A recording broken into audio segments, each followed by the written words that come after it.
Hello and welcome to LTV1 Macroom, your local television station covering local events in your area. And we now continue this week with the news.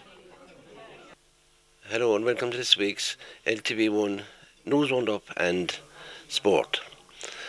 We'll let us start off tonight by informing you that we've an email here received from the National Cancer Screening Service, and this is to do with breast check.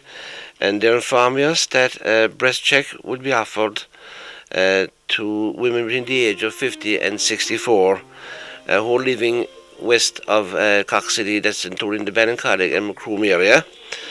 And this will start at the end of January 2009. Now, that is that women will receive an appointment by post to attend the breast check southern unit, which is placed in the Infirmary Road in Cork. And this is situated next to the Southern Infirmary Victoria University Hospital. Breast check aims to reduce the number of deaths from breast cancer by finding and treating the disease at an early stage.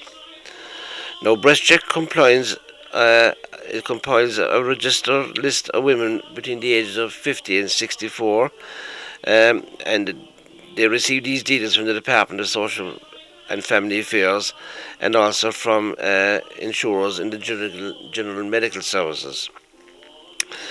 Now, what they're asking us is that they're encouraging all eligible women, as I say, between the ages of 50 and 64, to make sure their name is on the register by. You can put your name on the register by free phoning the following number. It's 1800 45 45 55. I'll give you that number again. It's 1800 45 45 55, or you can visit www.breastcheck.ie. All screening units are fully accessible to people with disabilities. Breast check are asking that a woman advise in advance if special needs are to be accommodated for.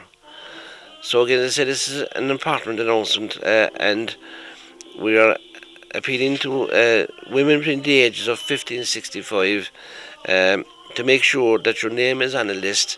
And again, I'll give you the free phone number that you can ring. It's 1800 45 45 55. Now, there's a pilgrimage from Mid-Cork, and it's going to Fatima. This is a yearly pilgrimage, and the spiritual director for this pilgrimage is Father Donal O'Brien. It will depart Cork Airport on the 10th of October and will return on the 17th of October 2009. There are guided tours including the pilgrimage, and the all-in price is €825. Now, anybody interested in taking part in this pilgrimage, if you contact please O'Driscoll Travel at Macroom, that's 026 41342, or at Mill Street on 029 70030. That's Mid-Cork pilgrimage to Fatima, the 10th to the 17th of October 2009. Now, anybody interested in taking part in some night classes, McEgan College is again offering a wide range of night classes in its spring brochure. The classes will consist of digital photography, baking, cake decoration, reflexology, and also offer some computer classes, guitar classes, creative writing, and wood turning. Enrollment at the college will take place at an adult education open night, which is on January the 19th at 7:30 p.m. and courses will commence on Monday, January the 26th at the McEgan College. And as I say, brochures of these classes are available at the college or from Macroom Library on the main street. That's McEgan College again, as starting evening classes on January 26th, and details are available from the school or from the library in the main street. Now, recently, Macroom Town Council held their estimates meeting that's setting the budget for 2009, and as we say, in the present economic climate that we're in, the council decided that there would be no increase in the commercial rate in the town for 2009. That's in order to give the business people a chance. As I say, we're in hard times at the moment. But in order to offset the deficit, pay parking in the town has been increased from 80 cents to 90 cents. That's a 10 cent increase. And pay parking has not actually been increased in Macroom over the past 3 years. And as well as that, the council decided not to cut any of grants which they were making available to voluntary and community groups in the town, because they felt that the money which was being given to these groups is money that's value for money. All the groups that are getting the money are giving a tremendous service to the town, and the council appreciated that. And we'll just give you a breakdown of the following groups that will be receiving money in 2009 from Macroom Town Council, and that is the Bury Gap Theatre and Culture Centre on the Main Street is receiving a grant of €16,000.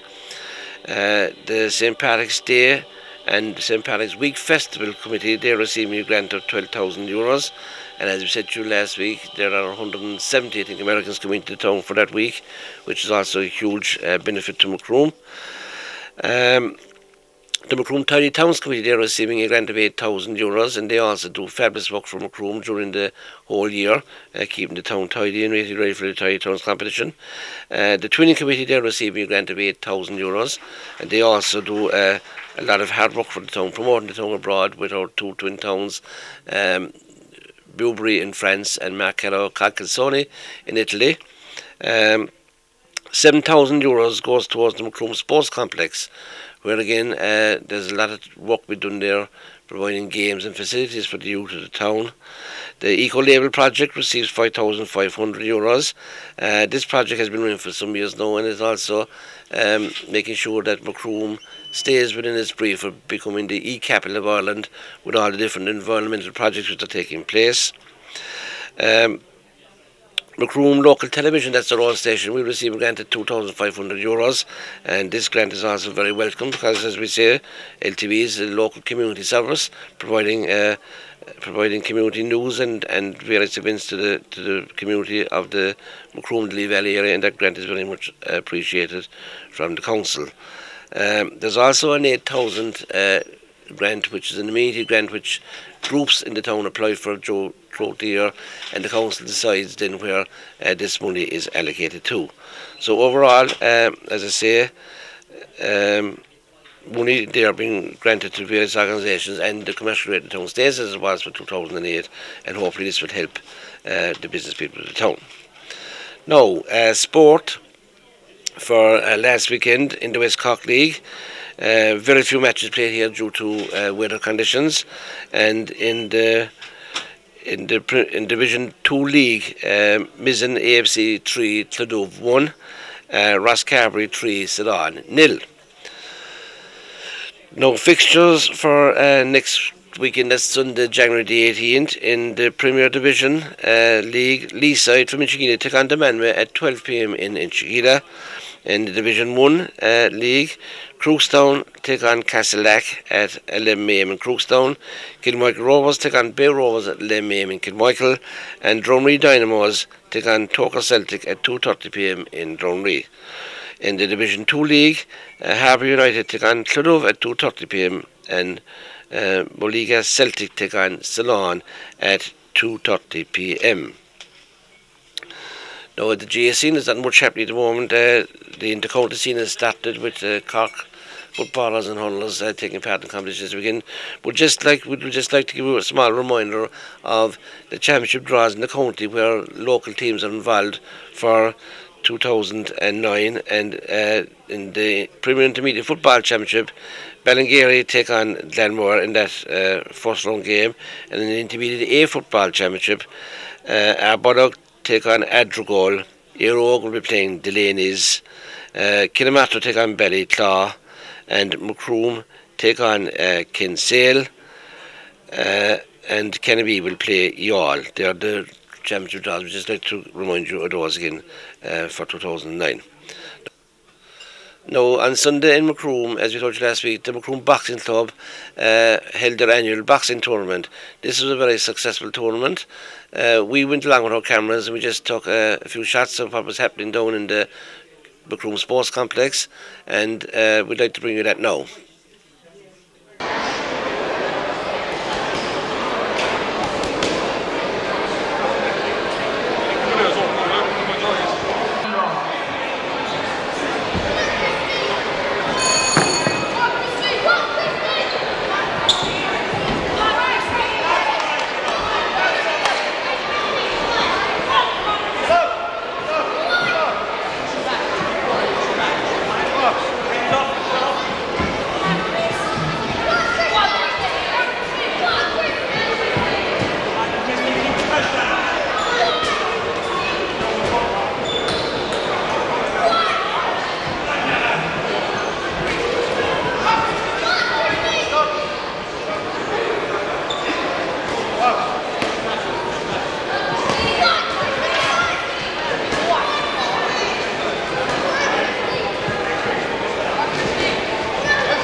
The red corner of Listening.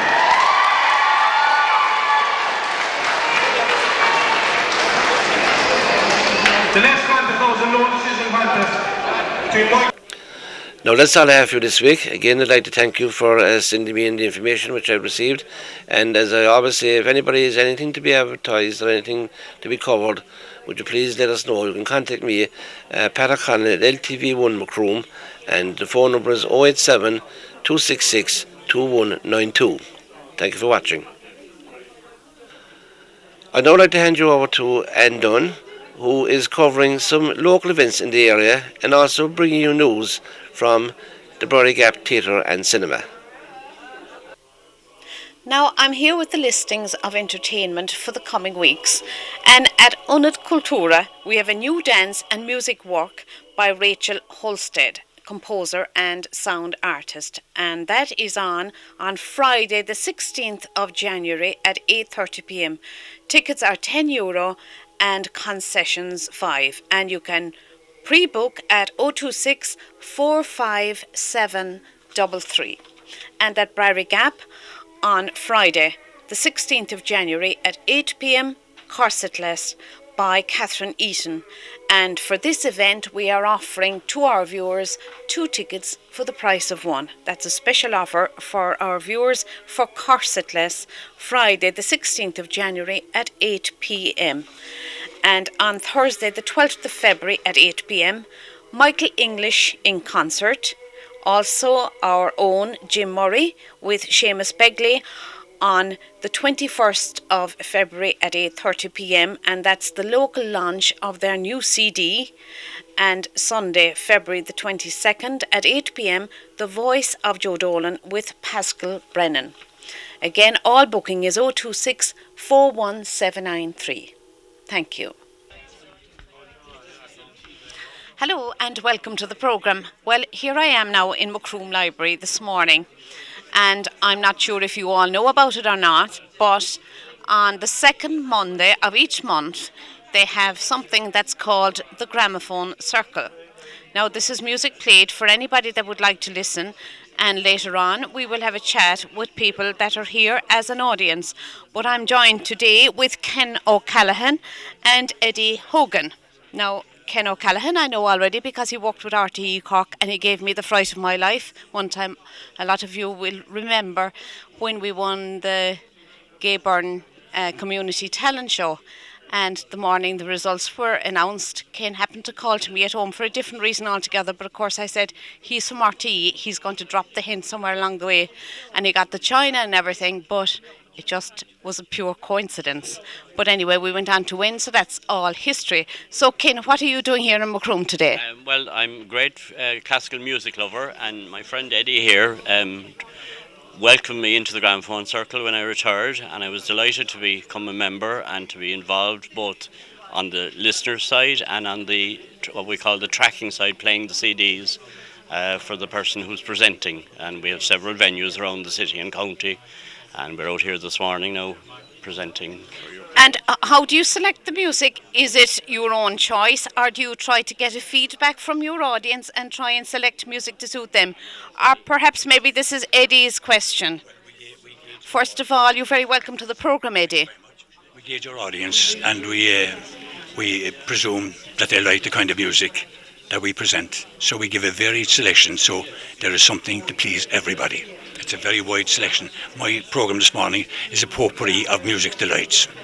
Oh, that's very nice indeed. And I'm sure that from time to time, if you're asked, you arrange requests for the next day out if that happens. So do you ever manage to have a little bit of a sing-along on the day? Occasionally, yes. If there's a nice piece of music familiar to all of them, we invite them to join in if they would like to sing. Right. Well, for those of you that don't know about this gramophone circle, this has really, really increased in numbers throughout the last few years. I think it started about 4 years ago, and the audience has got bigger and bigger. And of course, everybody has their own favourite music. So I'm going to ask him now, what does he like best, or what's his favourite choice of music? Maybe your top three, Ken. My top three, well, I'm a big opera buff, and the operas from the Met on a Saturday night are absolutely brilliant, and now they're actually coming to the cinemas in Ireland. We can go down to the cinema in Dungarvan and see them live from the Metropolitan Opera House, or go to Dundrum Cinema in Dublin. Hopefully they'll come a bit nearer to Cork in the next few months, and we won't have to travel so far. But opera number one, Lucia de Lammermoor, would be my favourite of all operas. Number two, I'm a big Gilbert and Sullivan buff. I love anything to do with Gilbert and Sullivan. I was brought up on Gilbert and Sullivan, so any of the Gilbert and Sullivan patter songs I really love. And then recently I have taken up studying jazz, because I hated jazz as a child. I couldn't stand it, but it requires a very, very deep understanding to understand jazz, and I've been studying that, and I've got a very good friend who is, as the fellow said, educating me in it, and I'm very, very pleased that I've gone into that field now. So it's broadened my horizons where music is concerned completely. Yeah, of course it is. And I suppose the Rat Pack and all that Exactly. kind of music has brought jazz to everyone's life. Absolutely, You know, and we more have than the the big past. jazz festival in Cork, as you know, in and that's October, extremely popular. and that's extreme. We've seen some very So big I'm names. going to tie you down another bit now, and I'm going to ask you to name a song.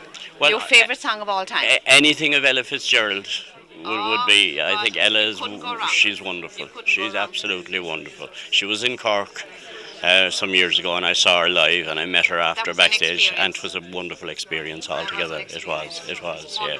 Yeah. And what do you feel is the most popular choice you can make on a morning such as this? Well, again, a very general audience. They've just had the New Year's Day concert from Vienna, which is very, very popular. yes, So of course, we'll that be was starting nice. with a bit of Strauss this morning. Oh, very nice. Yeah. We'll So have a listen to that now yeah, later on. yeah.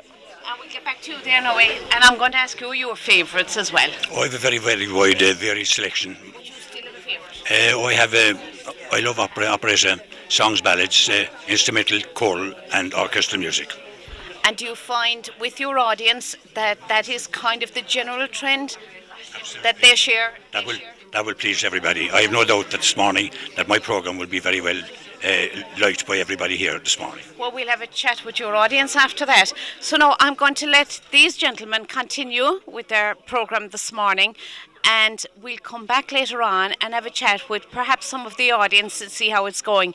In the meantime, you may hear some beautiful music in the background as we continue the programme. Thank you. Hello again. Now, I'm joined here by Jenny Johnson. Now, each year, Jenny does a fundraising event for children with problems, and in 2008 she organised a road tractor run for an incubator for the children's ward at the Mercy Hospital, Cork, which was presented last week. Now I'm going to have a word with Jenny to know where she gets the inspiration, the time, the energy and support for an event such as this. So Jenny, tell us all about it, how you got the idea to look after children. Was there a particular reason for this in the first place? Well, I've always had an affinity with children, having my husband and I have 8 between us and 11 grandchildren, and I hate to see a child in difficulties, and if I can help, I try. But last year, we couldn't find a local children's charity that we could support. So the committee said, we have a committee obviously, they suggested that maybe we could try a hospital for children's wards. So I phoned the Mercy and I was asked to contact Mihal Sheridan, who was with the Mercy Foundation. Unfortunately, Mihal was unable to find an incubator from the event where we held in May till November. Despite repeated phone calls to him, he couldn't come up with one. So the committee asked me to go direct to the hospital, which I did, and eventually I spoke to the Deputy Assistant Director of Nursing, a Carol Hunter. And she was absolutely fantastic. She organised an incubator within 24 hours. She ordered it and it was delivered in 6 weeks. And she must have worked miracles to do it, because it was so difficult up to then. Well, I couldn't understand why. And by the time we got to November, I was fed up with it. So I know. It took a lot to organise. So when you start your fundraising, what's the first step? You have a committee, you said? Yes. And after that, do you make a decision? Who makes the decision? Do you discuss it a lot? Oh, yes. Because you must be running out of ideas when you're at it for so long. Well, we all have our little jobs to do, so that we don't all ask the same people for donations, because that would be difficult terrible. to continue, yes. Oh, yes. So we have one member who provided all the leaflets and the printing, and he also took all the photograph. That was Richard, and his wife helped. And my right-hand man, as I call him, Aidan Ring, I couldn't have done it without him, because he knows all the tractor firms and so many people. So I think all these people deserve a mention. So if there are any names you'd like to mention now is the time to do it. I know you're very grateful to all of them to cooperate with you in your idea of helping children. So therefore, as you say yourself, without the help of others, it's impossible. Oh, absolutely impossible. We start the year before, so it was September 07 when I actually contacted the hospital for the event the following May. But my husband does all the marquees and organises toilets and the field and the water and things like that. And as I say, Aidan helps with the all the firms. We beg and borrow. Well, the tractor road run, how would you get the notion to do a tractor road run? Well, when we were in England, we used to have them every week. Oh, yes. So so we know what it is. Yes. Yeah. But they do a 25-mile route, circular route. Just follow each other. And do you just get on to local farmers or people that have tractors just everyone, to do this? If you pass a house and it's got a tractor in the drive, you knock on the door and say, come. Yes, that's the way to do it. Absolutely. And halfway round, my daughter cooks a hot meal. So they stand in the forest and have a hot dinner and a pudding and a coffee. So apart from being a fundraiser, it's a wonderful occasion.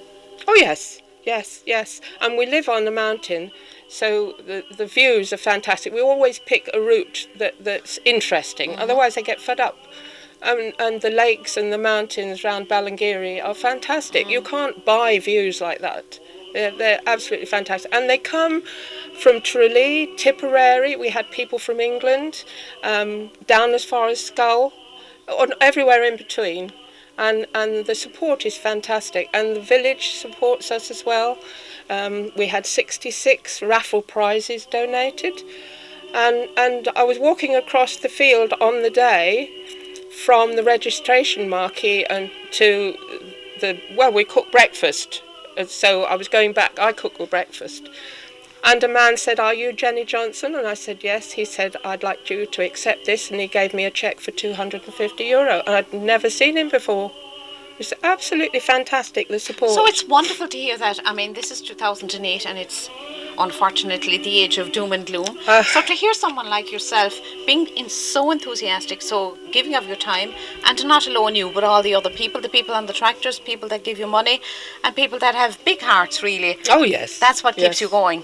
Absolutely. No question at all about it. Well, now, what we will do now is we'll go over to the presentation. Fine. Inside at the children's ward in the Mercy Hospital. I'm sure you're going to enjoy this.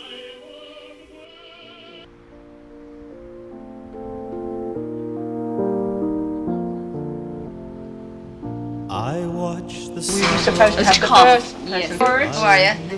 And Margaret Kiernan is the assistant matron. Oh, hello. Nice to meet you. And Marion is one of our staff. I'm not Mr. Tickle, I can't read. And on this day, How are you? And Deirdre is one of you. Yes. Is that Staff nurses and ward sister, yes. Brilliant. Colour incubator. Brilliant. Yes, and it just arrived on Wednesday, so we're delighted with it because, you know, it's going to be so beneficial for the infants, you know.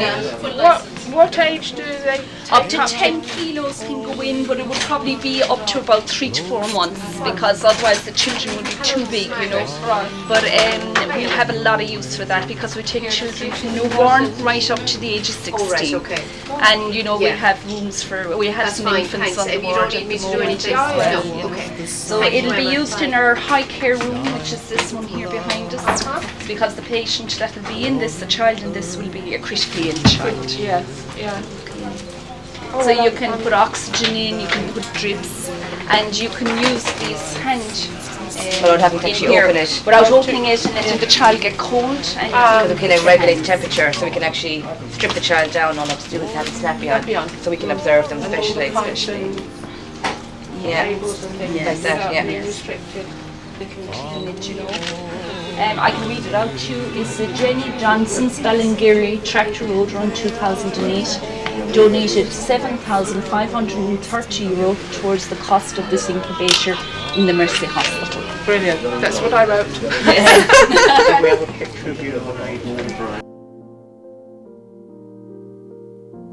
Well, this is the cheque that we collected from our Tractor Road run, €7,530 towards the purchase of this incubator for your children's ward. I'm delighted to give it to you, and thank you very much for all your help. If it hadn't have been for you, we would never have got it. Thank you very much, and it's with great pleasure that I accept the cheque, and it's going to be a huge benefit to our infants on this ward. Brilliant. Thank you very much for your assistance. You're very Okay. welcome. Thank you. close to me, following all my ways. May I be always close to you, following all your ways, Lord.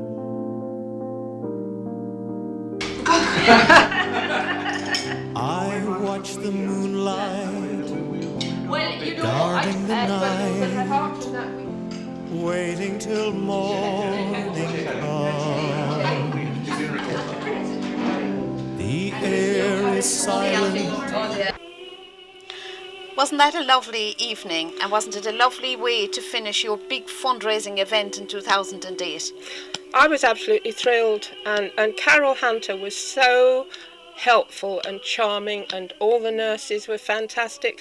And as you see, they're all dressed in pretty colours, and some of them are covered in teddy bears, and it's brilliant for the children. Well, it's great for yourself, great for the work you put in, and all your helpers as well. And indeed, it was nice to finish up with a cup of tea as well. Oh yes, fantastic. I was only sorry that two of the committee were unable to attend. One was Padraig Creedon, and he did all our road work, finding the routes. And of course my daughter, who cooked for everybody. Neither of them were able to come, and it was such a shame because it was such a lovely occasion. And to finish up with tea and cakes was quite unexpected, and it was lovely. Very nice. So I'm sure now, viewers, you will all agree, I think the world needs a lot more Jenny Johnsons. Jenny, thank you very much for being with us. Thank you. Now we're just back after the tea break here with the gramophone circle, and you can hear the beautiful music in the background. So we just have a chat with some of the audience here, and we find out how they're getting on this morning. So come with me. I can see Eileen Hackett here in front of me. We'll have a chat with Eileen because I know she's here at most of these sessions, and also I think she's also disc jockey from time to time. Eileen, how are you? Very welcome to the programme. Very well, thank you. Well, how's it going this morning? Very, very good. Very nice. Very. Do you approve per of the usual. music? Oh, it's wonderful for everybody. Yeah. I mean, and you will have seen now through the last 3 or 4 years how much the numbers have increased at these sessions in the morning. Absolutely.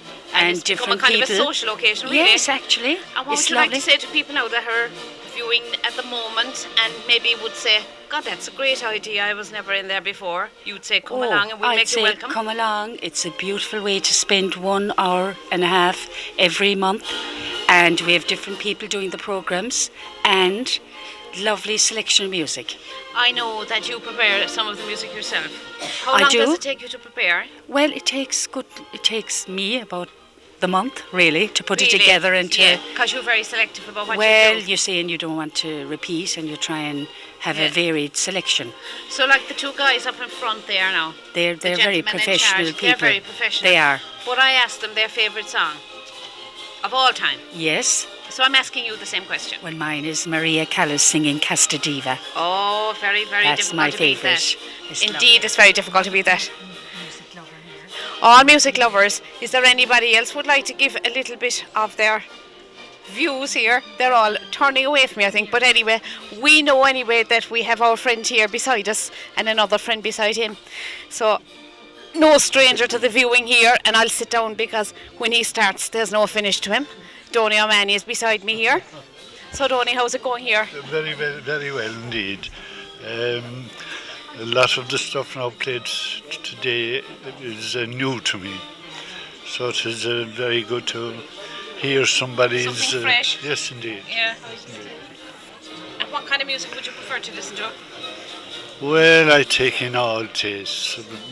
A lot of the big bands would be my favourite, and then the classics, Strauss, and not too much of the classics now. I would be very... Would you listen to a lot of radio at home?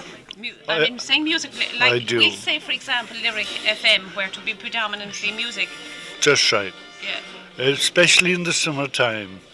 If I was in the garden now, I'd have Lyric on all the time, because it's music completely, and there's no interruption. And it's relaxing as well. Absolutely. Yeah, it's not very noisy. Absolutely. So you can introduce me now to your comrade beside you that's always here as well. Oh, this is Peter O'Regan from Cruistown. From There's Cruistown, no need yeah. to introduce him. Lizarda, really. Yeah, Lizarda, of course, and of course, Peter, of course, will be well known in the music circles anyway, and he's no stranger here to the gramophone circle. So your music, how are you enjoying this morning's music? Immensely. We have a very good programme this morning from Eddie Hogan and Ken O'Callaghan, and it's really very enjoyable, and personally I look forward to the gramophone circle meeting every month, and we're grateful to Eileen Hackett who organises it. And you have your little cup of tea then as well? We do, and there's a great bit of... We meet the old friends,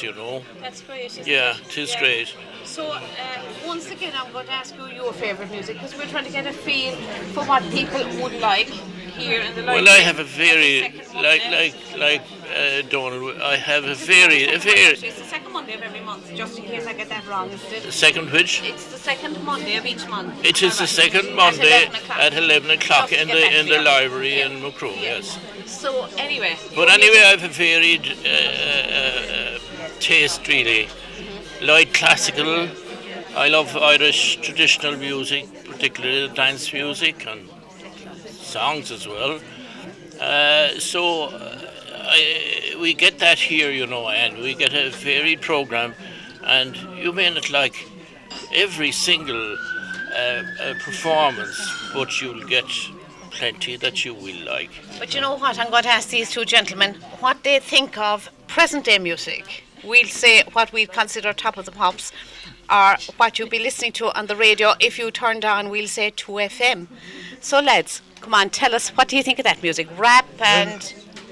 Well, I'm only just getting accustomed now to the Beatles and Elvis Presley. So I'm a bit behind the times, I don't know what radio station you tune into. So, they passed me by because I was too busy rearing the family while they were popular, you see. So I'm just getting into them now. So the modern, it will take me a bit of time. And what about you, Peter? Are you more up to date than he is? Not really, no, but I do like some of the pop music of today, but not the majority of it. I'm afraid I stopped listening years ago. Fair enough. I think that's understandable.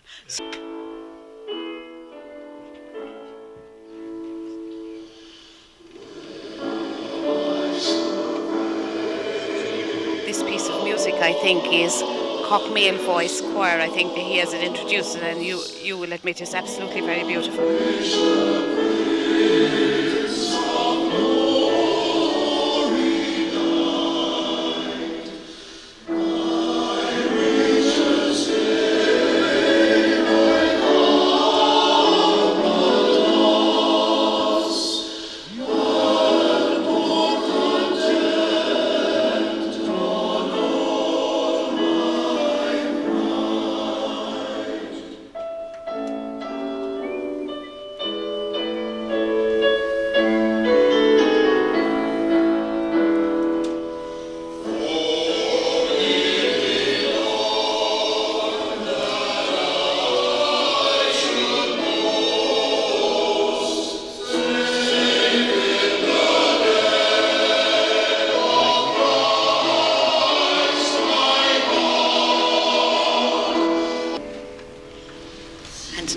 We leave this beautiful music interlude here at the library. I'm sure you will enjoy the music in the background, and if you would like to come and join this wonderful group of people that like to listen to, I think, predominantly classical music, by talking to them all this morning.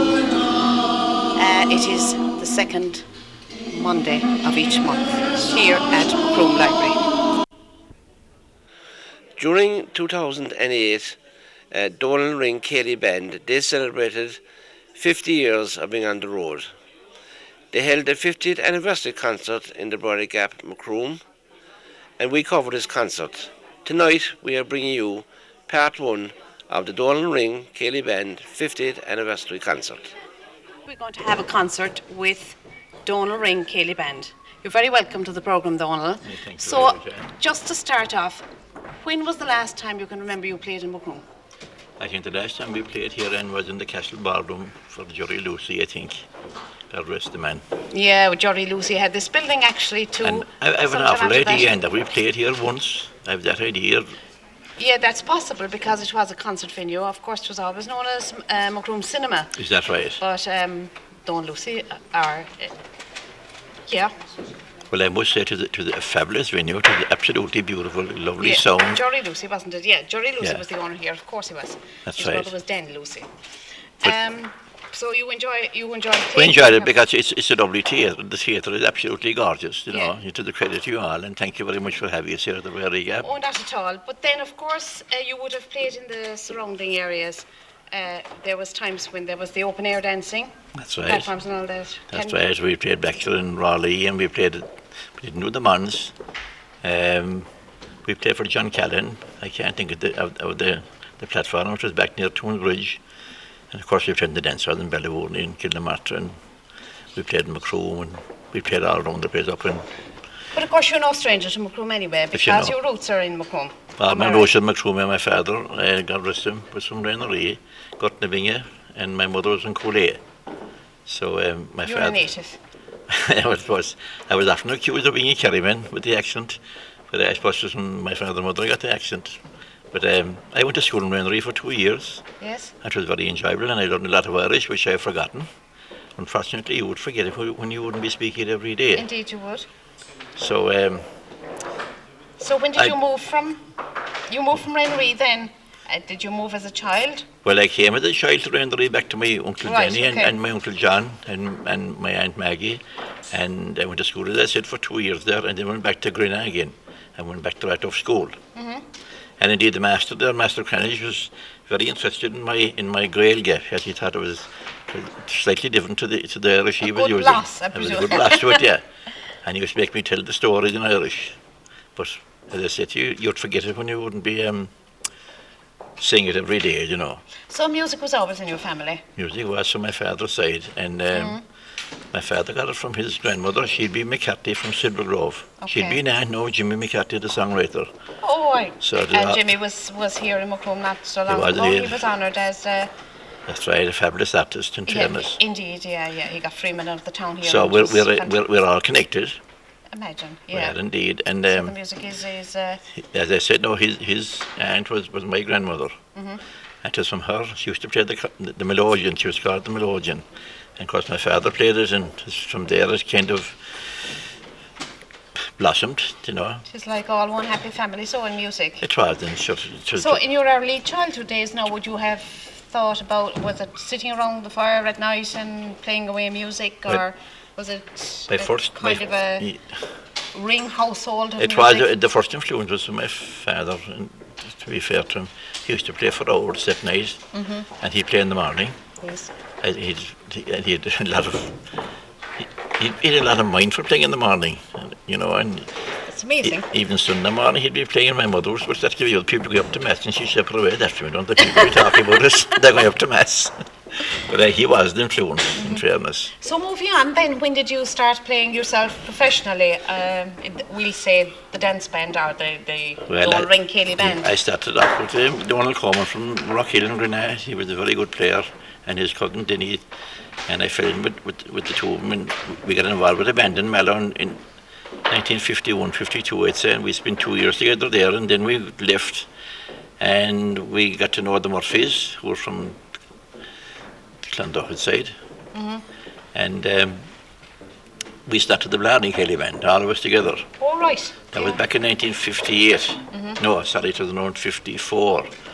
And then I progressed on. In 1958, I started my own band. And we struggled for a few years, you know, trying to get organised and trying to get going. But then we got television in 1966, and from there it took off. And of course, in those days, like you play maybe from 9 o'clock until maybe 1 in the morning. Indeed, you would, or 92, with no, that's 5 without hours. Without any support or anything like that? No, and very bad amplification. You had just a couple of 12-inch speakers and a vortexian amplifier of 15 watt, and that was mighty stuff, that amp, you'd think, like. And people would dance all night, of course. They'd dance all night. Of course, there'd be no alcohol in the dance halls. Not that him, no alcohol. If they did have a few points before they went in, they'd have it well sweated off, I'm sure. They would, and you would. Wonderful music. And you'd hardly see anybody over the top, like, you know, they'd be all fairly cagey, like. And have you any recollection what a person would pay to go in now in those days? Oh, you 3 or 4 shillings. Yes. That was a lot of money, that him. We used to be paid £6, £6 or £7 with our payment. That time, and you wouldn't sneeze at it, was a lot of money then. It's good to know now, because that's what I'll give you tonight now as well, you see. I know. You might give me a smile then more, then. Well, so, and then of course in those days as well, dances seemed to be always happening on Sundays. That's right, there were dances. Which is amazing, really, when you right. consider the weekend, Friday and Saturday, and most people would be off on Saturday. Definitely Saturday night wasn't a night. That was a night for polishing the shoes and getting mass. That's right, there was a reason, and I think there was a reason for that, and the reason, I think, you see, the dancing crowd at him, they'd all be dressed up for Sunday. And they'd go to the dance when they were done up, you know what I mean? Oh, so they were doing the one job? They wouldn't go to the trouble of shaving and all this stuff, and the women on the Saturday night, they're preparing for Sunday to go to Mass. But on Sunday night, that's what I think. They'd go because they were already ready to go, you know. But Yeah, they were great dancers, fantastic. Yeah, and of course the exercise was fantastic. So, sure, if the people of today only studied the dancing, sure, they need me walking at all. They Yeah, don't need I only know. dance, yeah. Yeah, and of course there, when you'd see old films there, in particular things like Ballroom of Romance and that, That's right. and you'd see all the fellas lined up on one side and all the girls up on the other side. Is that the way it was? Well, that's the in way the it was. platforms and the dance halls and all It that? was in the early days, you'd all the ladies, and a kind of a batting, the lady would be in early, and there'd be a big crowd of women in, and no man to be seen. That's what happened in the finish. right. And they'd come in late, around 12:15 or 12:20 after coming over the bars. And so then the real business would start. Yeah, but sure, go on. That went on for a while, but after, I suppose, 3 or 4 years, the ladies didn't come either. And they'd all come together, then maybe around 1:15. Oh, yes. After that, the next thing happened at the hotels and the bars ran little dance floors, and they kept the crowd all together. And the dance hall started away, and the next thing it was closed down completely. And it was a crying shame, I think. It was a shame. No doubt about it, it was a shame. Can you see it coming back? It was hardly in my time, but still, that's Katie's going on, in fairness, and it could come back. It could come back. And would there be a locality now where you consider Cayley dancing far more popular than somewhere else? You mean today, is it? Today and before? Well, the older days, was it very much more the country places rather than the cities? But we did before now? Yeah, we did a pile of work in the city as well. Did you, yeah? We did all the city hall. No, the Gallagher and Jimmy Shannon and Jim Cameron and all the band. And what about nowadays? Is there a specific area that would be good into Cayley music? I tell you, we're playing on that, and not plugging for myself, but I'm just telling what I think. We do play every Sunday night. Is that right, yeah? It is 9:30 to 11:30, and the dancers go in there, even though they're oldish, they're very good. Very good dancers, I must say. You get a good crowd, yeah? Now, we're playing Sunday weekend down in Middleton. We were there last year, and it was a fantastic night. So there are pockets around still, Yes. There is a market for it, yeah. There is, yeah. There's enough for me anyway, I don't want too much. Of course, there's a big difference in the kind of dancing. There is nowadays. I mean, the set dancing came in, and the river dance then, of course. The river dance, that didn't affect us really. No, not really. No, but actually, anything didn't affect us. But I mean, the trend now is we got a Carrigaline, they have a dance every month, and that would be a kind of a fear, Cayley, as we'd call it. Yeah, Carrigaline is very, very strong in traditional music. It is. But sure, they come from all over the country to that. They do, yeah. From all over the country to that dance. And tell me, you did a lot of touring in your time. I know you did, and I know you were in the UK. We were, yeah. How far did you travel? Or how often did you travel? How long would you be away? Well, the last 14 years up to 03 until I got getting along the tour and it was getting a bit much for me. We did 14 years in Scotland every year. The furthest away we went would be, I suppose, Canada. We were a fort in Canada back in '82, and it was fabulous. We had a bit of snag with the immigration there, but other than that, it was a lovely place to be. We went to Holland, and we played in France, and we played in England, of course, as you said, and Ireland, and we had a fair run. When you were touring now, we'll say to Canada or indeed to Scotland or the UK, how long would you be away? Was it hard enough to be away? Scotland was tough.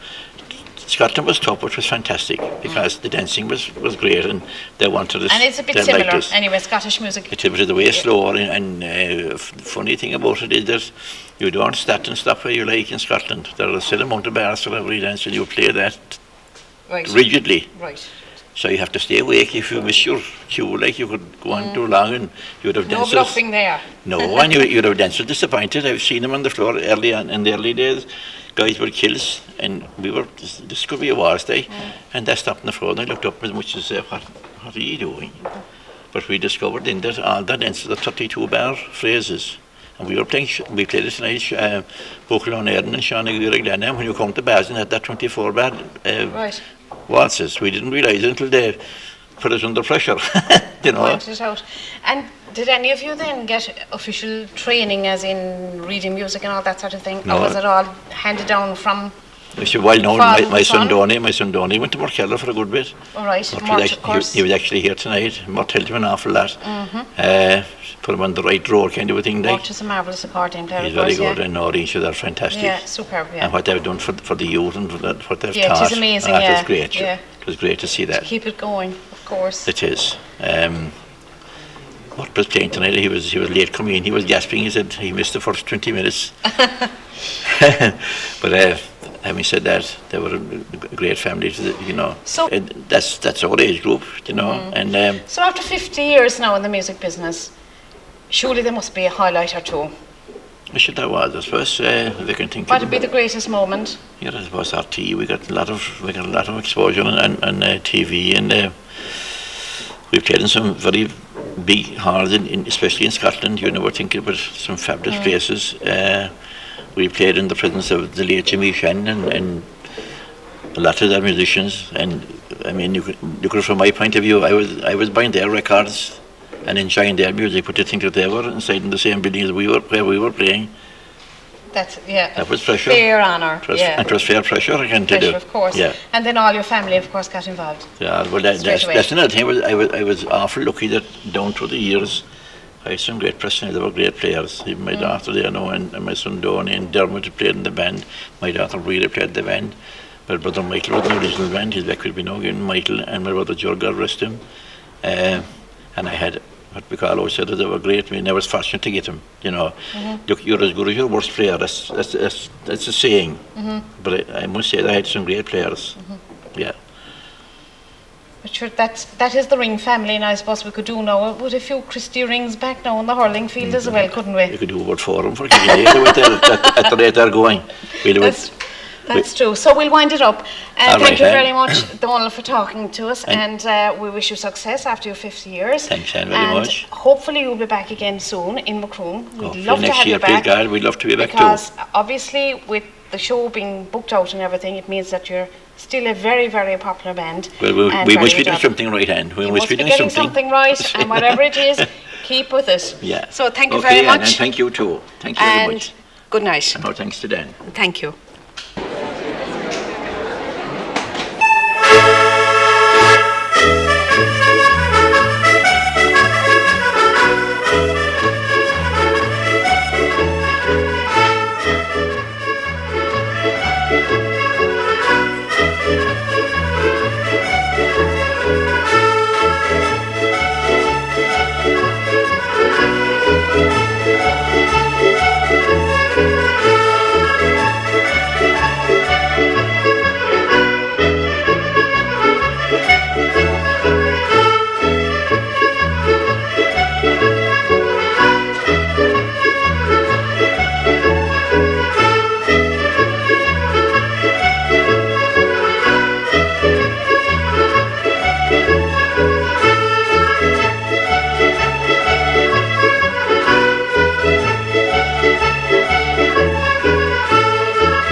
Thank you very much indeed. Now it's nice to be here at Macroom. You're all very welcome indeed. I hope you enjoyed the night. And we'll start you off now with some marches and sit back and relax. Thank you.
take any notice of Donal when he says, sit back and relax.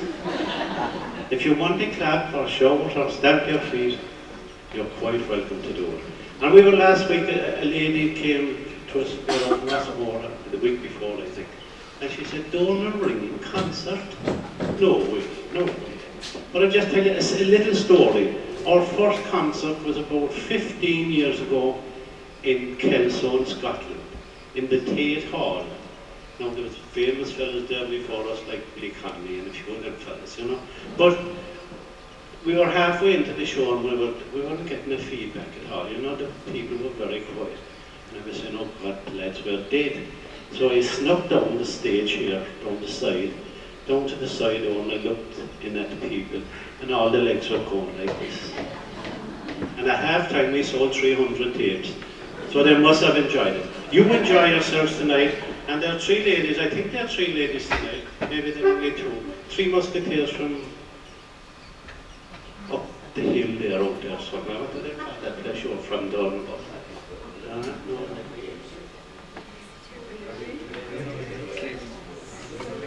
Rain and Ree, that's the place. I call them the three musketeers anyway, and they come and hear us and dance to us in Blarney, and we sing this song especially for them. But you can relax with the song, no, there's no stamping on it. Only be sure and clap at the end.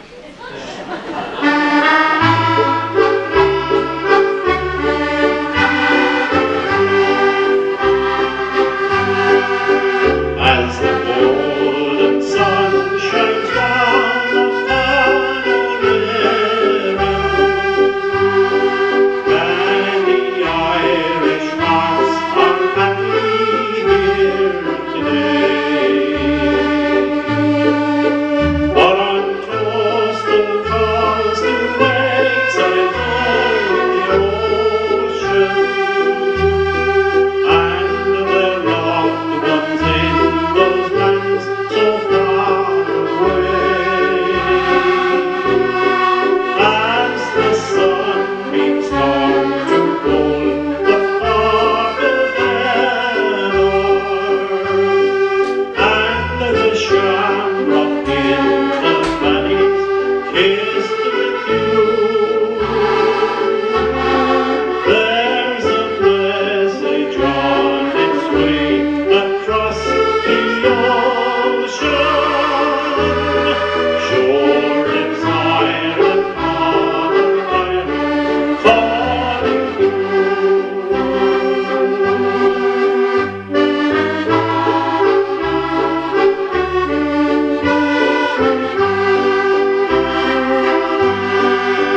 There's a welcome to in Ireland for the stranger, for the shamrock wears a smile for one and all. From the Liffey to the lovely Shannon River, and Killarney to the hills of Donegal. As the sunbeams start to gold the purple heather, and the shamrock in the valleys kissed with dew, there's a message on its way across the ocean. Sure it's Ireland, Mother Ireland, calling you. Sure it's Ireland, Mother Ireland, calling you.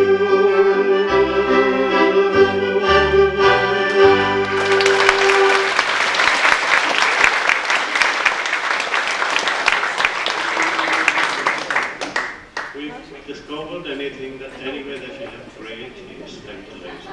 The next song is a song that I had a long time ago from Brendan Grace, the comedian. And what a voice that man has. And this is a song he sang on tape, I think it was a tape I heard, Rings and Rose. And if you know the chorus, Please join me.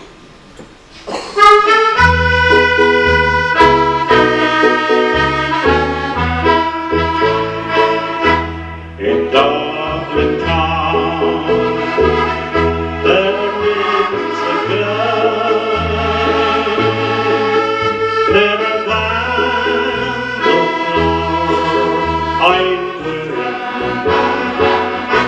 rose garden all fresh and new,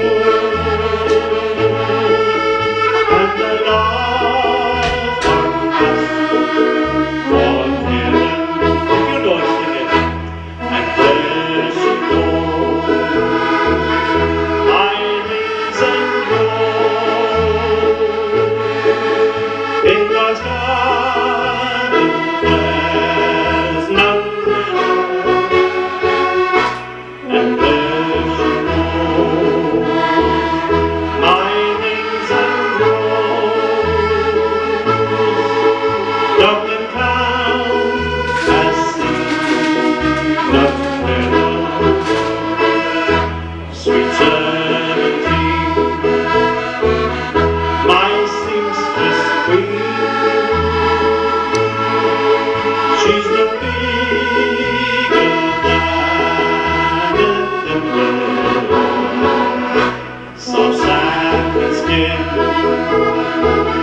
straight out its grin. Sure she makes the work look simple, and there she goes, eyes and rose, Dublin town has seen none better, and there she goes, eyes and rose, in the garden there's no better. 3 yards of lace to walk with grace, and a golden ring she's spent, the sailing slow, ah, still I know that our love is everlasting, and there she goes, eyes and rose, in God's garden there's none better, and there she goes, my rings and rose, Dublin town has seen none fairer.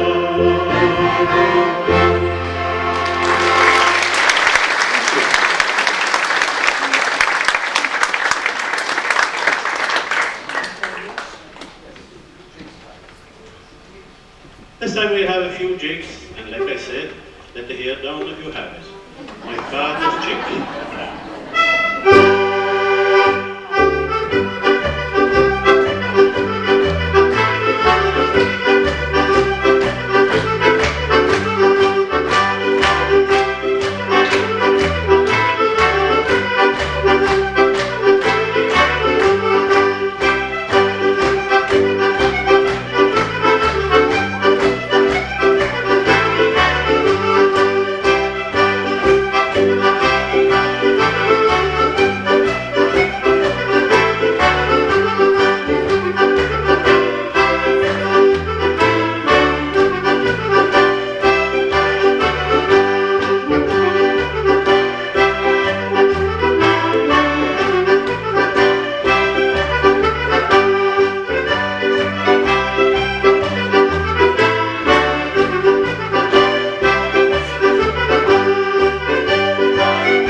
have the lady in the group, Mary. Come on, give her a round of applause. She's going to sing to you Beautiful Isle of Somewhere, and there's a lovely chorus and it's nice and soft.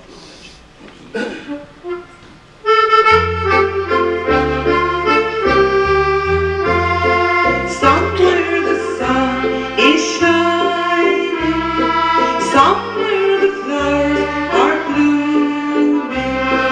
Hush, there's a sound of sorrow, all is and all is well. Somewhere, beautiful light of somewhere, land of the true, where we live anew. Beautiful light of somewhere the sun is shining, somewhere the songbirds dwell. Hush then, my family pining, all is and all is well. Somewhere, beautiful light of somewhere, land of the true, where we live anew. Beautiful light of somewhere the load is lifted, close by an open gate. Somewhere the clouds are rifted, somewhere the angels await. Somewhere, beautiful light of somewhere, land of the true, where we live anew. Beautiful light of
there any way we could have a little house lights up, because I'm looking into work vast dark instead.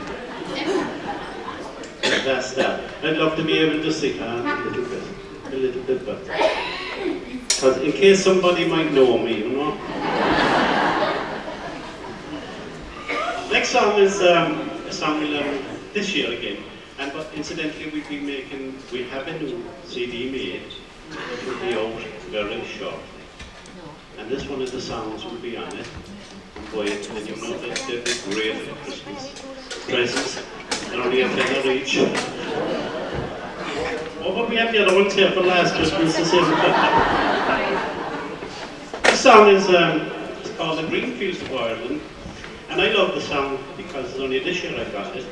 And at the end of the song I always say this, the last verse goes something like, I pray that the end of the troubles will come and end all the hatred and bring back the fun. And a neighbour, once my enemy, will call me his friend, and the green fields of Ireland will unite again. And that's what caught my eye when I got the last verse. And when I do that, I said, so here it is, and I hope you enjoy it.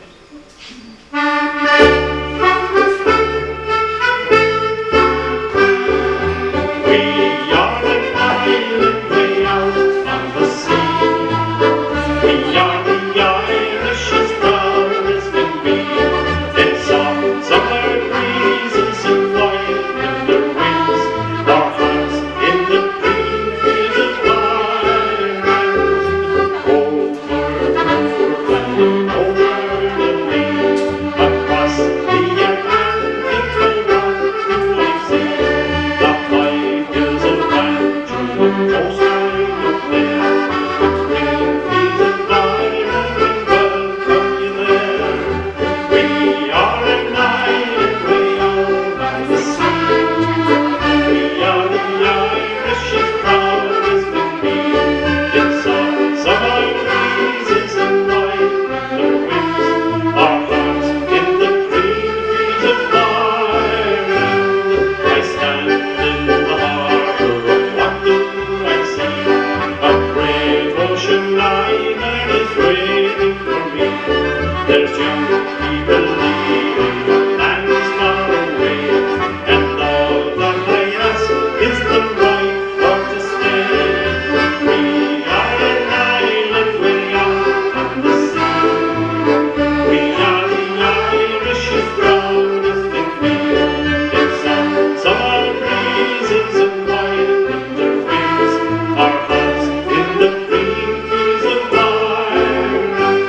I pray that the end of the troubles will come and end all the hatred and bring back the fun. And a neighbour once my enemy will call me his friend, and the green fields of Ireland will unite again. We are an island way out on the sea. We are the Irish as proud as can be. It's on summer breezes and wild winter winds, our hearts in the green fields of Ireland. We are an island way out on the sea. We are the Irish as proud as can be. It's on summer breezes and wild winter winds, our hearts in the green fields of Ireland. Thank you.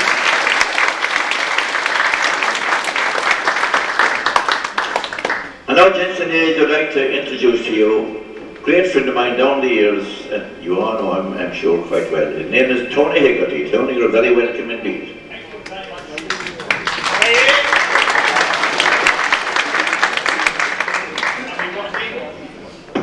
We are, believe it or not. Are you enjoying yourself? Well, I'm going to put an end to that now. So we do a little number, myself and my friend Aaron here, and it's called Moonlight Bay. Is that it? How does it go? Right, we'll put this out here in this, and it goes something like this. We were strolling down Moonlight Bay.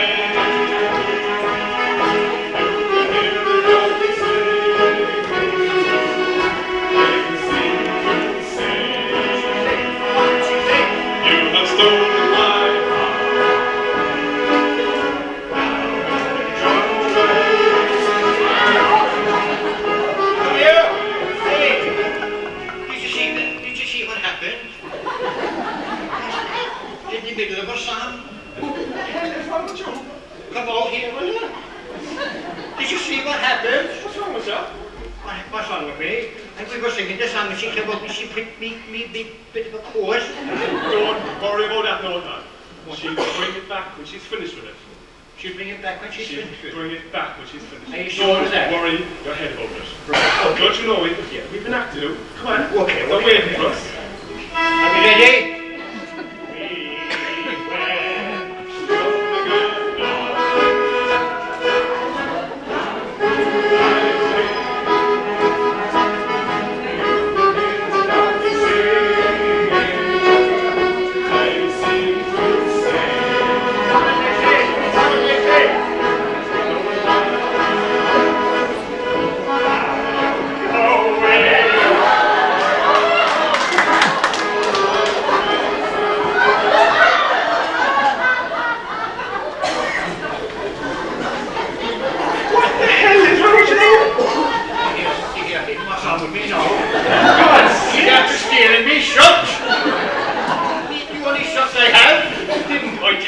Already, she'll bring it back when she's finished with it. She'll bring it, are you sure of that? Don't worry at all about it.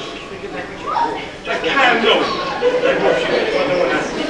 Don't wait patiently all night for us. All right, come on.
I had to leave the stage there because I get very embarrassed with you. Now we're back to Mary. Mary will sing for you Mick McGilligan's daughter. I think her name was Mary Ann, so you better get ready for the chorus. Mick McGilligan's daughter.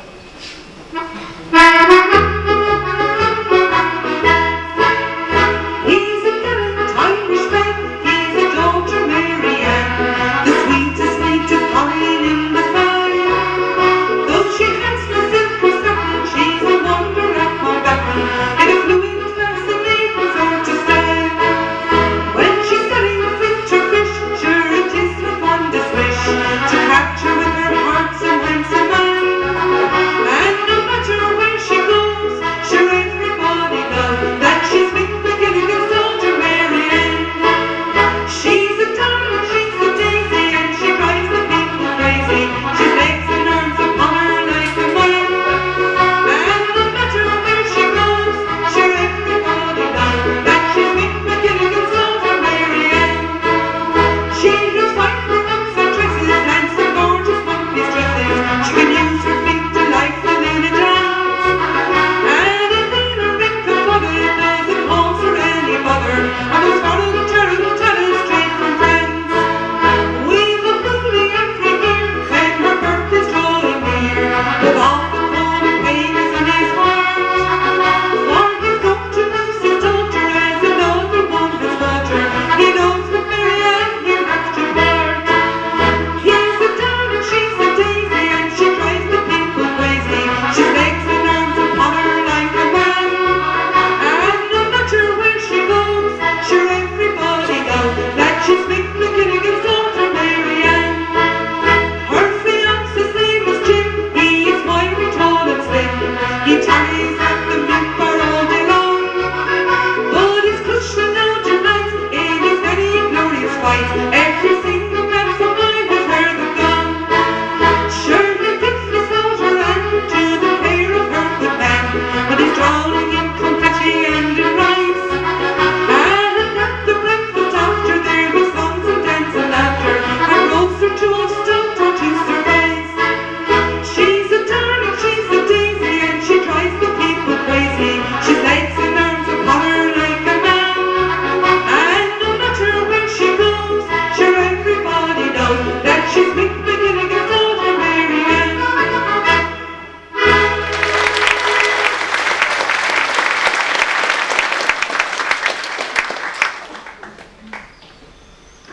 Thank you very much indeed. Now the next number, this is a little number I learned back in Rainering when we were going to school. It's called Bochel O'Neill, followed by Sean Iguil Graham.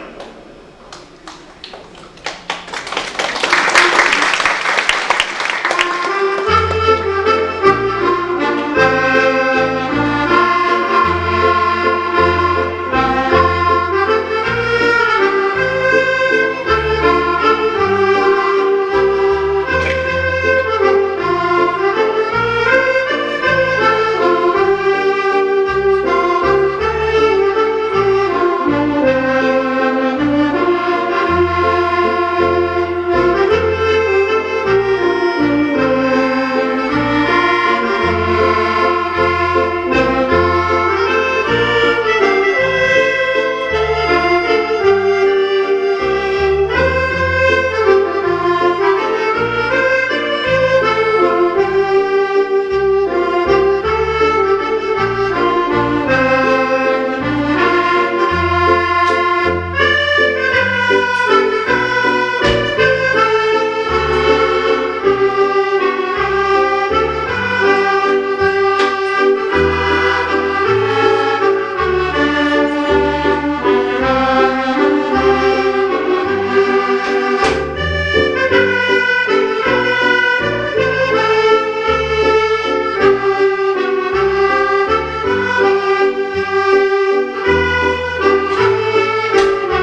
think we have a few in from Rainery, have we? Just a few because they're Platinum Melon, don't know. Well, this song I learned in Blackpool National School. Does anyone here know where Blackpool is? Oh, thanks for that. I'm sure you learned the song too, and the song is The Lonely Woods of Upton. I know I can't see too well, but I'd love to hear you sing with me. Not the chorus, no, the whole thing.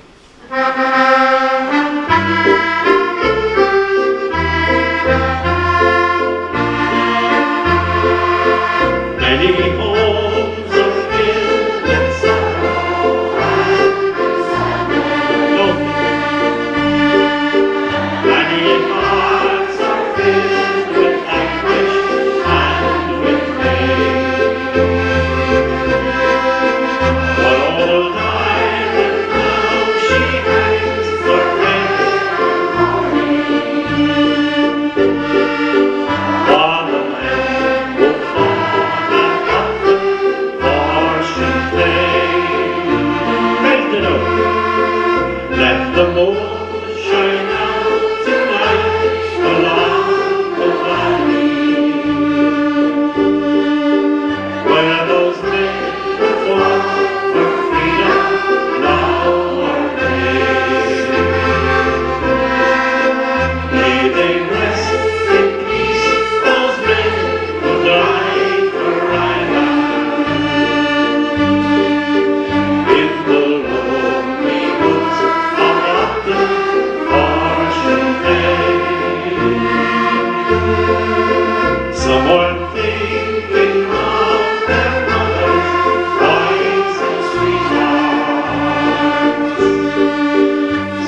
brings us to the end of this first half of our show. So, and now for Donal Ring, for Pat O'Reilly and the entire band, would you give them a warm round of applause?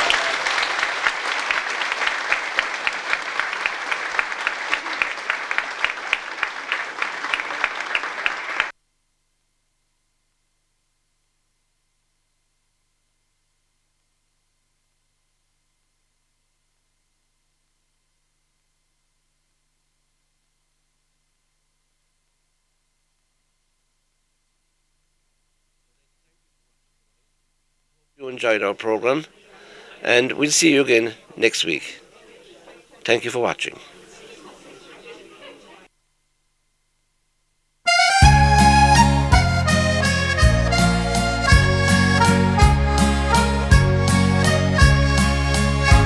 When the golden sun is setting far beyond the ocean blue, the silvery moon is rising o'er the hills of Limerick town.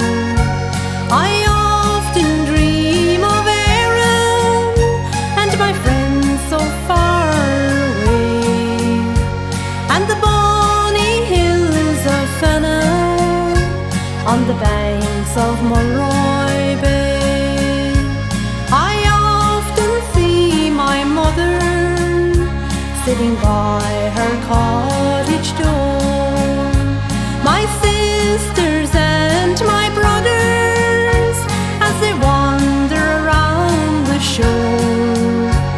On a lovely summer's evening in that dear land far away, and the fishing boats had anchored on the banks of Mulroy Bay.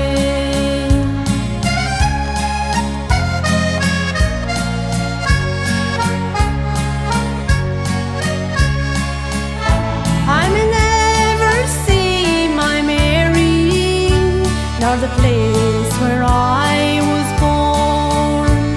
I may never see the reapers blowing down that yellow corn. Still I long for dear old Fenna, where I sported light and gay with the boys from Balnahearan on the banks of Mulroy Bay.